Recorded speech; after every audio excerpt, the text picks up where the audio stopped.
Hey everyone, another homework for you from one of the online classes. So this is the following up from the homework number 4. So if you haven't seen this, check the homework number 4 so you can get you up to the speed. So what we're going to do, start from the meio de compasso straight away.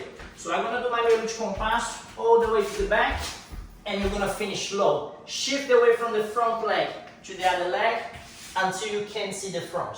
Now the front leg goes up, point your toes, break it in, and now we're going to go straight into the back. You can stop here or we can add this to it. So I'm going to shift the weight into the back leg, keep the leg low, keep the hip closed, low, so I can carry on the swing up and then add the normal aula, or feel free to add aula de costa, aula de frente.